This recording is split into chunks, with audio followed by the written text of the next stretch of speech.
Hello friends, कैसे हैं आप सब। एक बार फिर आपका स्वागत है आयल अकेडमी में। मैं प्रकाश चावड़ा आज वापस आया हूँ आपके सामने, वही अपनी कंटिन्यूटी रखते हुए। एक बार स्क्रीनशॉट ले लो, फिर अपन बातें करते हैं।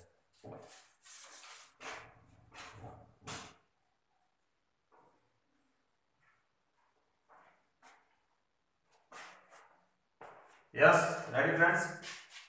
अभी मैंने आज रूम चेंज किया थोड़ा, क्या उस रूम में वो थोड़ा कॉम्पैक्ट रूम है, आवाज बहुत गूंजती है उसमें, तो आज छोटा रूम है और इस हिसाब से देखते हैं। देखिए फ्रेंड्स, आज के जो तीन अपने मैन बोले तो इंडियन फिलोसोफर्स कह दो, थिंकर्स कह दो, रविंद्रनाथ टैगोर, अंबेडकर और फिर आते हैं आपके जवाहरलाल नेहरू। तो इन्होंने क्या बोला है उनको फटाफट से हम देख लेते हैं, ज्यादा बड़ा क्वेश्चन नहीं आएगा। आप ये जो मैंने मैटर बनाया कंसेंस मैटर है, आप इसको याद कर लेना बस और एक बार सुन लेना। तो पहले पहले कौन आते हैं साहब? रविंद्रनाथ जी टैगोर। क्या कहते हैं ये? आपको पता ही क्या कहते हैं? फर्स्ट ऑफ ऑल ये यहां से स्टार्ट करना, मानवतावादी। एक तो होता है दोस्तों मानववाद और एक होता है मानवतावाद। तो ये मानववाद और मानवतावाद दोनों है तो एक ही। मानववाद और मानवतावाद दोनों मानव की श्रेष्ठता पे बल देते हैं, दोनों देते हैं, लेकिन थोड़ा सा डिफरेंस है। मानववाद ये कहता है कि मानव को प्रत्येक जो कार्य है वो तर्कों के आधार पर करना चाहिए। यानी मानववाद मानव की श्रेष्ठता को साबित करता है, लेकिन किस बेस पे? तर्क के बेस पे। मानववाद मानव की श्रेष्ठता को सिद्ध करता है किस बेस पे? तर्क की बेस पे। लेकिन ये कौन? रविंद्रनाथ टैगोर कहते हैं जो मानवतावाद इन्होंने दिया, ये तर्क की बात तो कहते ही कहते हैं, तर्क के ऊपर भी कुछ जाते हैं। इन्होंने अपना जो मानवतावाद है वो ईश्वर में आस्था के आधार पे दिया। ध्यान देना, ध्यान से समझना। मानवतावाद और मानववाद दोनों एक ही आइटम है। दोनों कहते हैं कि मानव ही सर्वश्रेष्ठ कृति है, लेकिन मानववाद ये कहता है मानव इसलिए श्रेष्ठ है क्योंकि वो किसी भी चीज को तर्कों के आधार पे उसका परीक्षण करता है। लेकिन ये कहते हैं ऐसा नहीं है, ये तो बेवकूफ बनाने वाली बात है। ये मानवतावाद जो है वो ये कहता है कि मानव श्रेष्ठ है क्योंकि इसे ईश्वर ने बनाया है, ईश्वर की आस्था के आधार पे। फिर इसी को वो आगे इलोबरेट करते हैं, कहते हैं कि देखो ईश्वर के पास एक वीणा है, वीणा में कई प्रकार के तार होते हैं, कुछ लोहे के हैं, कुछ तांबे के हैं, कुछ चांदी के हैं, लेकिन एक तार ऐसा है जो पूरा का पूरा किससे बना है? सोने से। और ये जो सोने का तार है फ्रेंड, यही क्या है? यही क्या है? मानव। समझ में आया? वापस, मानववाद और मानवतावाद दोनों ईश्वर, दोनों जो है वो मानव की श्रेष्ठता की बात करते हैं। मानववाद कहता है कि मानव इसलिए श्रेष्ठ है क्योंकि वो तर्क कर सकता है, जानवर तर्क नहीं कर सकते। लेकिन ये कहते हैं नहीं नहीं, मानवतावाद इससे भी दो कदम ऊपर है। मानवतावाद ये कहता है कि ईश्वर के पास एक वीणा है और इस वीणा में कई तार लगे हुए हैं, कुछ लोहे के, कुछ तांबे के, कुछ सोने के हैं, सॉरी कुछ चांदी के हैं, लेकिन एक तार ऐसा है जो किसका है? प्योरली सोने का चमकीला तार। और वो जो तार है वही क्या है? मानव है, मनुष्य है। तो यानी कि ये मानवतावाद की स्थापना ईश्वर में आस्था रखते हुए करते हैं। दोनों कहते हैं कि कौन श्रेष्ठ है? मानव श्रेष्ठ है। और साथ ही साथ ये सगुण, या हम कह सकते हैं मूर्त ईश्वर की बात करते हैं। मूर्त ईश्वर का एक तो अपन कल्पना में कहते हैं, ऐसा नहीं, इन्होंने कहा वास्तव में ईश्वर है, उसकी सगुण है, यानी उसके गुणों को हम देख सकते हैं, महसूस कर सकते हैं। क्यों? क्योंकि जब मानव खुद ही ईश्वर की कृति है तो ईश्वर का प्रारूप जो है मानव में स्वयं में झलकता है। तो ये सगुण या मूर्त ईश्वर की बात करते हैं, अमूर्त ईश्वर की बात नहीं करते हैं।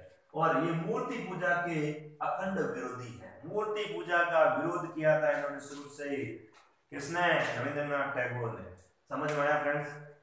मानववाद और मानवतावाद दोनों एक ही है, लेकिन मानववाद केवल तर्क के आधार पे मनुष्य की श्रेष्ठता की बात करता है, जबकि मानवतावाद कहता नहीं, ईश्वर में आस्था। ईश्वर के पास एक वीणा है जिसमें कई तार है, एक तार सोने का और वो चमकीला तार कौन है? मनुष्य है। ये किसने कहा? रविंद्रनाथ टैगोर ने। वैज्ञानिक चिंतन पर बल देते हैं, अंधविश्वासों, आडंबरों, पाखंडों का ये विरोध करते हैं। मेन पॉइंट था वैज्ञानिक चिंतन। वैज्ञानिक चिंतन, और इसी चिंतन के बलबूते पर फ्रेंड्स आपको याद होगा इनकी कृति थी गीतांजलि, और उसी के आधार पर भारत का पहला नोबेल प्राइज 1913 में इन्हीं को मिला था। ये दर्शन का पार्ट नहीं है, नॉर्मल जीके का पार्ट है। वैज्ञानिक चिंतन की बात करते हैं और अंधविश्वास का क्या करते हैं, विरोध करते हैं। कर्म के सिद्धांत पर बल देते हैं। इन्होंने कहा कि पगड़े बढ़ने से कुछ नहीं होगा, ये पगड़ कर लिया, भगवा पहन लिया। इन्होंने कहा, मेरे वर्ड्स नहीं है, कुछ लोगों को ठेस पहुंच सकती है। तो इन्होंने सन्यासवाद पे क्या किया, प्रहार किया कि सन्यासी बनने से कुछ नहीं है। सन्यासी बनना मतलब अपना जो जीवन का जो कर्तव्य है उसको भूल के आप मस्ती से जी रहे, नहीं, ये गलत बात है। क्योंकि ये जो सन्यासीपन है ये कहीं ना कहीं समाज में सामाजिक निष्क्रियता को बढ़ावा देता है। लोग काम ही नहीं करेंगे, बैठ गए हरे राम राधे कृष्णा कृष्णा डांस कर रहे हो, उससे उत्पादकता क्या हुई साहब? आपको इकोनॉमी चलानी है, आपको ग्रोथ अटेंड करनी है, आप ग्रोथ हैप्पीनेस पे नहीं जा रहे हो। आप चाह रहे हो कि सब संसार में सुखी सुखी रहे, तो कोई ना कोई तो दुखी होगा, तभी तो सुख आएगा ना। तो आपको कर्म करना पड़ेगा। सब ये कर्मवाद पे बात करते हैं, तो कर्म सिद्धांत पर बल देते हैं और संन्यासवाद का विरोध करते हैं, क्योंकि संन्यासवाद से समाज में क्या आती है, निष्क्रियता आती है। साथ ही साथ ये कहते हैं कि राष्ट्र नाम का जो पाखंड है ना, इससे बचे रहो। ये राष्ट्रवाद कुछ भी नहीं है, एक सफुगा है जिसे राजनेताओं द्वारा या परिस्थितियों द्वारा जनरेट किया जाता है, लोगों को लड़ाया जाता है। ये लोगों के दिमाग में क्या करता है, देखो फ्रेंड्स, संकीर्ण विचारों का, यहाँ पे लिखा था मैंने, राष्ट्रवाद क्या करता है, संकीर्ण विचारों का उदय लाता है। इंसान के दिमाग में राष्ट्रवाद की वजह से क्या आते हैं, संकीर्ण विचार आते हैं, क्योंकि उसे केवल अपना राष्ट्र नजर आता है। और इन्होंने कहा कि ये जो राष्ट्र है ये कुछ भी नहीं है, एक सामाजिक और आर्थिक संस्था है, जैसे आज हम देश कहते हैं उसको उन्होंने राष्ट्र कहा। ये राष्ट्र सामाजिक और आर्थिक संस्था है जिसका काम है शक्ति के बल पर कानूनों का क्या करवाना, पालन करवाना। तो ये ध्यान रखें, सामाजिक व आर्थिक संगठन है जो शक्ति के बलबूते पर लोगों से क्या करवाता है, काम करवाता है। उन्होंने राष्ट्रवाद का तो विरोध किया ही किया था। राष्ट्रवाद के विरोध का क्या तर्क था कि भाई राष्ट्रवाद क्या करता है, लोगों को भड़काता है, उनके जो खुद के विचार है वो तो नष्ट कर देता है, ब्रेन वॉश कर देता है एकदम से, और फिर क्या कहता है कि यही करना है आपको, यानी कि आपके दिमाग में संकीर्णता बढ़ता है। इसलिए राष्ट्रवाद मेरी दृष्टि से क्या है, खराब है, अकॉर्डिंग टू रविंद्रनाथ टैगोर। और समाजवाद का भी विरोध किया कि समाजवाद क्या करता है। समाजवाद में आपको क्या बोला है कि आपको स्वतंत्रता तो देनी। भाई समाजवाद में क्या होता है कि हर चीज पे राज्य का अधिकार होता है, तो स्वतंत्रता तो आपकी छीन ली और अब कह रहे हैं आपके पास विकास और उन्नति के खूब अवसर है। हाँ अवसर तो है, लेकिन जब स्वतंत्रता ही नहीं है तो उन्नति काहे की होगी भाई। तो इन्होंने समाजवाद पे भी प्रहार किया और राष्ट्रवाद पे भी प्रहार किया। समाजवाद पे प्रहार करने का कॉन्सेप्ट ये था कि समाजवाद में आपकी स्वतंत्रता तो छीन लेते हैं और फिर कहते हैं लो दौड़ो उन्नति करो। कैसे होगी उन्नति? तो स्वतंत्रता का इन्होंने इस बेसिस पे इन्होंने क्या किया, समाजवाद का विरोध किया। ये सांस्कृतिक समन्वय पर बल देते थे और साथ ही साथ अंतरराष्ट्रीय एकीकरण, यानी ये राष्ट्रीयकरण की बजाय अंतरराष्ट्रीयकरण, ग्लोबल विलेज की अवधारणा के पक्ष करते हैं। कौन? रविंद्रनाथ टैगोर। आई होप समझ में आ गए। मोटी मोटी दो ही बातें, शुरुआत में मानवतावाद से शुरू करना है, फिर वो वीणा बजा लेना है, वीणा बजाने के बाद में अंधविश्वास वाला एक डाल देना, एक राष्ट्रवाद डाल देना, एक समाजवाद डाल देना, जय भारत, बस खत्म। रविंद्रनाथ टैगोर खत्म हो गए। अब नेक्स्ट है भीमराव अंबेडकर। इनके बारे में 4-5 लाइन आपको पता है वैसे भी, मैं रिकॉल करवा रहा हूं। नंबर फर्स्ट, इन्होंने जाति प्रथा और वर्ण व्यवस्था का क्या किया, विरोध किया। ये हम आरएस बनना है, हमें इस टाइप के ये हमें पढ़ने हो, इनमें अपने मन में नहीं उतारने हाँ ये सही है गलत है, अपने को सिर्फ याद करना और वहां लिखना है। इन्होंने जाति प्रथा का विरोध किया और वर्ण व्यवस्था का विरोध किया, ये कह के कि क्या जाति करते हो, क्या वर्णमान करते हो, यही तो आपके हिंदुओं के हिंदू धर्म के प्रसार में बाधक है। लोग अपनी जाति को पकड़ के बैठे हुए, अपने वर्ण को पकड़ के बैठे हुए, बाहर ही नहीं निकल पा रहे, प्रसार कैसे करोगे अपने धर्म का? तो इन्होंने कहा हिंदू सामाजिक दृष्टि से असंगठित है, इसका कारण ही यही है हिंदुओं के सामाजिक दृष्टि से असंगठित होने का कि ये जो जाति नाम की जो डाकण है और वर्ण नाम का जो डाकी है ये आपको डस गया है। जाति प्रथा और वर्ण व्यवस्था का भयंकर विरोध किया था भीमराव अंबेडकर ने, क्योंकि इसी वजह से हिंदू जो है वो संगठित नहीं हो पाए, असंगठित रहे। और दूसरी बात, जाति के पक्षधर लोग ये पक्ष रखते हैं कि जाति व्यवस्था से लोगों में रोजगार बढ़ता रहता है, रोजगार की कमी नहीं आती, बेरोजगार नहीं होती। लेकिन इन्होंने कहा नहीं, ऐसा नहीं, जाति प्रथा, जेपी उर्फ जाति प्रथा से बेरोजगारी भी बढ़ती है। ये लोगों का गलत कॉन्सेप्ट है कि बेरोजगारी बढ़ती है, जैसे कोई दर्जी होगा तो दर्जी का काम करेगा, नाई होगा तो वो नाई का काम करेगा, यानी अपनी जाति में अपना काम करता रहेगा और बेरोजगारी नहीं आएगी। नहीं, ऐसा कैसे? कुछ ऐसी जातियां भी है जिनके पहले काम थे, मान लो कोई चारण समुदाय है, या जिनका काम था रजवाड़ों के समय जैसे क्षत्रियों का काम था युद्ध करना, अब युद्ध करेंगे क्या क्षत्रिय? तो वो फिर अपनी जाति में क्या करेंगे, या नॉर्मली कोई भी दूसरा काम ले लो। तो ऐसे कई जातियां हैं जिनके पुश्तैनी काम ही खत्म हो गए, तो अब वो कैसे फिर बेरोजगार रहेंगे, रोजगार कैसे रहेंगे? तो वो तो हो गए ना बेरोजगार। तो ये जाति प्रथा कुछ भी कहो, किसी भी एंगल से सही नहीं है। ये मैं नहीं कह रहा हूं फ्रेंड्स, ये अम्बेडकर जी के विचार है। तो जाति प्रथा को इन्होंने, जाति प्रथा और वर्ण व्यवस्था को इन्होंने भयंकर तरीके से क्या किया, प्रहार किया। क्योंकि जाति व्यवस्था की वजह से ही हिंदू आज तक संगठित नहीं हो पाए। और जाति व्यवस्था के विकास से व्यक्ति का विकास नहीं होता है, केवल जातियां बढ़ती और बनती जाती हैं।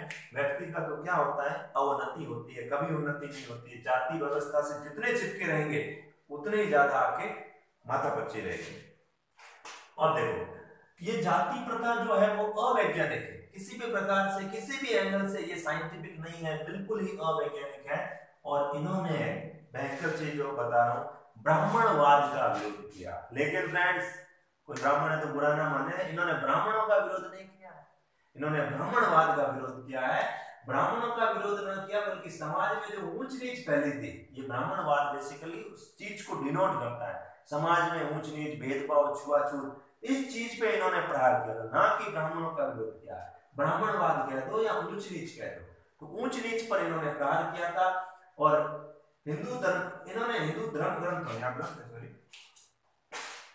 हिंदू धर्मों की मान्यता नहीं, हिंदू धर्म ग्रंथों, हिंदू धर्म ग्रंथ जैसे गीता वगैरह है, तो उन पर भी इन्होंने कटाक्ष किया। मैं ज्यादा नहीं जाऊंगा उसमें। इन्होंने इतना बोला जरूर था कि हिंदू धर्म ग्रंथ, अगर कोई ऐसा हिंदू धर्म ग्रंथ जो सामाजिक समानता की बात नहीं करता है तो उसकी मान्यता को ही रद्द कर दो।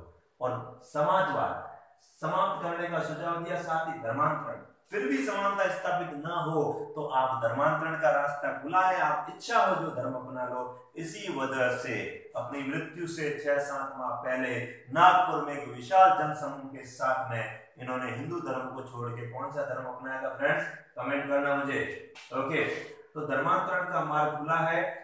पूंजीवाद का विरोध करते हैं और संपत्ति का समान वितरण ही सामाजिक और आर्थिक समानता को स्थापित कर सकता है। ये कहते हैं कि जो एमएनसी है, बड़ी बड़ी कंपनियां हैं, जो बड़े बड़े पूंजीवादी लोग हैं, ये समाज के लिए हितकर नहीं है। ये पूंजीवाद का भयंकर विरोध करते हैं। समाज में वास्तविक समानता तो तभी आ सकती है जब संपत्ति का समान वितरण हो, संपत्ति का समान वितरण। तो ये कॉन्सेप्ट आपको ध्यान रखना। और साथ ही साथ ये कहते हैं कि जो आप धर्म करते हो, वो धर्म कुछ भी नहीं है, उनमें अगर ये 5 तत्व नहीं है तो वो धर्म है नहीं। क्या? कि वो नैतिक होना चाहिए, उसमें वैज्ञानिकता होनी चाहिए, उसमें समानता की भावना होनी चाहिए, उसमें स्वतंत्रता की भावना होनी चाहिए, और वो भाईचारे को बढ़ाने वाला होना चाहिए। अगर ये आपके धर्म में 5 लक्षण हैं तब तो वो धर्म है, अन्यथा कुछ भी नहीं है, एक ढकोसला। ओके, तो ये अम्बेडकर जी का कथन था। मेरे हिसाब से आप लिख सकते हैं, मैं आपको गुड वर्ड को पकड़ रहा कि भाई इन्होंने कुछ बोला था, हाँ भाई सर ने कहा था जाति और वर्ण शुरू करो दमादम, एक लाइन लिखोगे 2 लाइन अपने आप लिख दोगे, जाति वर्ण पे आगे। फिर इन्होंने कहा समाजवाद पूंजीवाद, तो कहा पूंजीवाद का विरोध करते हैं, समाजवाद को करते। फिर धर्म पे इनको डाल दो। इन्होंने हिंदू धर्म ग्रंथों की मान्यता को रद्द करने का सुझाव दिया था। और साथ ही साथ क्या बोला इन्होंने, बोला कि भाई कोई धर्म अगर समानता की बात नहीं करता तो उस धर्म को छोड़ दो, आप धर्मांतरण करते। और फिर ये कहते हैं कि धर्म में अगर ये 5 लक्षण नैतिकता, वैज्ञानिकता, समानता, स्वतंत्रता और बंधुत्व या भाईचारा नहीं है तो आप उस धर्म को छोड़ दो, वो धर्म नहीं है। ये थे भीमराव अम्बेडकर जी के विचार, जो कहीं न कहीं दोस्तों मेरी पर्सनल नजरिए से आज भी बहुत ज्यादा प्रासंगिक है। क्या विचार है आपका जाति प्रथा पे, एक बार करेंगे आदर्श बेंच के बाद डिस्कशन। जवाहरलाल नेहरू सब अच्छी तरह से वाकिफ है, लेकिन वो चीज नहीं बता पाएंगे क्योंकि यहाँ दर्शन के एंगल से लिखना है कि जवाहरलाल नेहरू भारत के पहले प्रधानमंत्री थे, इन्होंने सबसे ज्यादा प्रधानमंत्री काल किया, उस क्षेत्र से खड़े होते थे, तीसरे कार्यकाल में 1964 में इनकी मृत्यु हो गई। ऐसा नहीं लिखना है फ्रेंड्स, ये लिखते ही बम बम बोले। आपको इनके मेन टेक्निकल वर्ड्स जो दार्शनिक की भाषा होती है उसको दर्शाना है। तो देखो जवाहरलाल नेहरू ने क्या बोला, सबसे पहले ये विरोध करता है पूंजीवाद का, ये भी कहीं का विरोध करते हैं पूंजीवाद का, तो फिर ये भी क्या करेंगे, ये भी पूंजीवाद का विरोध करते हैं। ये बात करते हैं समाजवाद की, समाजवाद ऐसा समाजवाद जिसमें उत्पादन के सभी साधनों पर किसका उत्तराधिकार होगा, केवल और केवल राज्य का, राज्य जो चाहेगा बनाएगा, राज्य जिसे चाहे उसे देगा। तो ये जो कॉन्सेप्ट था इसी को समाजवाद कहा गया, क्योंकि तत्कालीन परिस्थितियों में समाजवाद अति आवश्यक था क्योंकि असमानता बहुत ज्यादा थी। तो इसीलिए इन्होंने कहा उत्पादन के साधनों पर राज्य का नियंत्रण हो, जिससे वितरण, भाई हम वितरण करेंगे तो हमें पता तो रहेगा किसको कितना देना है। तो समाजवाद के ये प्रवर्तक थे भारत में, इसलिए भारत के आपको इकोनॉमी पता हो तो शुरू में लगभग समाजवाद पे आधारित थी, रशिया की तरह। तो समाजवाद को ये समाज में गरीबी और असमानता को दूर करने का प्रमुख हथियार मानते थे। कौन? नेहरू। नेहरू ने बोला समानता लानी है तो समाजवाद लाओ, समानता अपने आप आ जाएगी, गरीबी अपने आप दूर चली जाएगी। ऐसा समाजवाद जिसमें उत्पादन के प्रत्येक साधन पर किसका अधिकार होगा, राज्य का, राज्य जो चाहे उत्पादित करेगा और राज्य जिसे चाहे उसे देगा। ओके, और साथ ही साथ ये कहते हैं कि मानववाद, मानववाद इन्होंने बोला, सही बोला, मैं मना नहीं कर रहा हूं, लेकिन इसमें कुछ और डालो। क्या डालो? इसमें डालो आप वैज्ञानिकता। मानववाद तो सही है, मानव को श्रेष्ठ मान लिया, वीणा बजा ली, तार जोड़ लिए, लेकिन उसमें वैज्ञानिकता का पुट नहीं है, उसमें साइंस नहीं है, तो फिर वो मानव किस काम का। यानी कि ये टेक्नोलॉजी और साइंस के बहुत ही चहेते देखो हम जवाहरलाल नेहरू, मानवतावाद वहीं से उठाया टैगोर से, लेकिन इन्होंने कहा कि सर मैं आपके कुछ इसमें अमेंडमेंट कर रहा हूं, क्या कि मैं इसमें क्या डालूंगा, वैज्ञानिकता डालूंगा। बिल्कुल, तो इन्होंने कहा डालोगे, तो मानवतावाद में इन्होंने एक नया पुट जोड़ दिया, क्या? वैज्ञानिकता। और साथ ही बोला कि बुद्धि को ज्ञान से, बुद्धि को ज्ञान से इनका मतलब साइंस है। जैसे जैसे साइंस डेवलप होगा गरीबी बेरोजगारी सब दूर होते जाएंगे। अकॉर्डिंग टू बुद्धि व ज्ञान से मानव की सेवा के लक्ष्य को साधा जा सकता है। ये फैक्ट बात है फ्रेंड्स। आज हम मानव की, मैं जैसे आप, मैं भी तो एक सर्विस ही दे रहा हूँ आपको, मैं सर्विस दे पा रहा हूँ क्योंकि मेरे पास क्या है, टेक्नोलॉजी है। आई मीन हम सबके पास टेक्नोलॉजी है। बात आज से अगर 30 साल पहले की करो तो कहाँ यूट्यूब था, कहाँ ये ऑनलाइन लेक्चर्स थे। और फ्रेंड्स मेरा तो ये टारगेट है, आप भी मेंस देवें और हम कोचिंग की जरूरत ही ना रखें, सारा कोर्स ऑनलाइन डाल दो ना, पूरा का पूरा सेगमेंट वाइज अपने, कोई दिक्कत नहीं, घर बैठ के आराम से 2 महीने में आप कोर्स कवर कर लो। अब ये एथिक्स का कोर्स आप with in 5 hours friends revise कर सकते हो। किताब लेके बैठो, 5 घंटे पढ़ लोगे पूरी, लेकिन समझ में कुछ नहीं आएगा। कानों में जो डालते हैं वो याद रहता है आपको। बुद्धि व ज्ञान से मानव की सेवा का लक्ष्य साधा जा सकता है। राजनीतिक, सामाजिक व आर्थिक सभी क्षेत्रों में आदर्शवादी लोकतंत्र, ये कहते थे कि भाई लोकतंत्र तो होना चाहिए, लेकिन लोकतंत्र केवल राजनीतिक दृष्टि से नहीं, समाज में भी लोकतंत्र होना चाहिए, राजनीति में भी लोकतंत्र होना चाहिए और आर्थिक जगत में भी लोकतंत्र की बात करते थे। और वो भी कैसा लोकतंत्र, एक आदर्शवादी लोकतंत्र की बात करते थे। तीनों क्षेत्र, सामाजिक, आर्थिक और राजनीतिक, तीनों क्षेत्रों में किसकी स्थापना हो, लोकतंत्र की स्थापना हो। मतलब समझ गए होंगे फ्रेंड्स। और फिर बात करते हैं सहिष्णुता। ये कहते हैं कि लोकतंत्र तो हाँ सही है, सही बात माने, वोट करो आप, इलेक्ट करो अपना प्रतिनिधि, लेकिन वह लोकतंत्र किस काम का जिसमें एक व्यक्ति दूसरे के विचारों का सम्मान ही न करना जानता हो। तो ये इन्होंने बहुत बड़ी बात कही फ्रेंड्स मेरे हिसाब से, सहिष्णुता। जब तक प्रत्येक व्यक्ति स्वयं के विचारों के साथ दूसरों के विचारों का भी सम्मान नहीं करेगा, तब तक वास्तविक लोकतंत्र स्थापित नहीं हो सकता, इन्होंने बोला सहिष्णुता। फिर इन्होंने देखो गुट निरपेक्षता की नीति का संचालन करके इन्होंने अंतरराष्ट्रीय शांति का संदेश दिया और साथ ही साथ पंचशील के सिद्धांत के माध्यम से इन्होंने अंतरराष्ट्रीय सह अस्तित्व का सिद्धांत दिया। अब ये टेक्निकल वर्ड्स हैं भाई। गुट निरपेक्षता किसने दे दी? नेहरू जी ने। तो गुट निरपेक्षता के माध्यम से इन्होंने कहा था भाई युद्ध नहीं होने चाहिए, यानी अंतरराष्ट्रीय शांति होनी चाहिए।